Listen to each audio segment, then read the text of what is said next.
Hello guys, today I'm going to show you the easiest way to root any Samsung device in 2026 using DFT Pro Tool.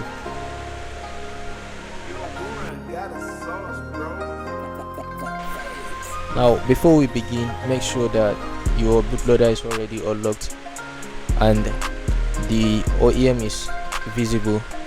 As you can see, mine is showing and bootloader is already unlocked. So the next thing is we'll enable USB debugging, then connect the device to the computer. Now I assume as a technician or a techie, you already have all the necessary drivers installed. So after that, we'll open DFT Pro Tool, head over to the Samsung tab, then under Samsung tab you will see an option that says make root. Then under that you will see where you can select a root super user. Like you can use so many super users. You can use DFT and you can use Magisk. So for this I'm going to use DFT super user. So next thing is you select AP file. Now I'll add a link in the description where you can download any Samsung firmware. You will just go there, download the firmware, extract it, then you can find AP file and BL file there. So after importing all those two files, then you just click make root. After like you first scan, then after the device is detected by DFT Pro Tool, then you just click on make root. Mine is not working. I don't know what's going on. Let me try reconnecting the device and see whether it will work.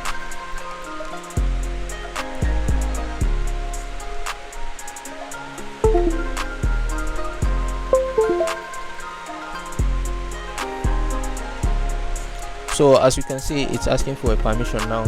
After you allow the permission, you will see that DFT Pro Tool have detected the device. Then just click on make root and let the tool do the magic. So after like few seconds, you can see that our root file is already created. So all you have to do is just reboot the phone to download mode and flash the tool. Now keep in mind that like everything in your device, all your data will be gone. So make sure you backed up all the data before doing this thing and before rooting the device. So as you can see, this is our root file that we just created. Import it under, like you can see where it says flash. So it will just flash the file, and just like that we have successfully rooted our device. And the next thing we'll do is just wait for a few minutes before, so that the phone will finish booting. After the phone finishes booting, we'll set it up, then check whether the device is okay. Now in the process, the phone might restart one or twice, then it will ask you to factory reset the device. That's normal. Just reset the device and continue. After setting up the device, we are going to use you can use any tool that like you can use any super user tool to check if the root is success.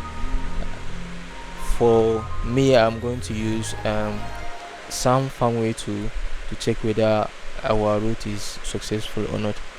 As you can see, it says shell super user yes, DFT Pro SU. And that's all for today. Thanks for watching. See you in the next one.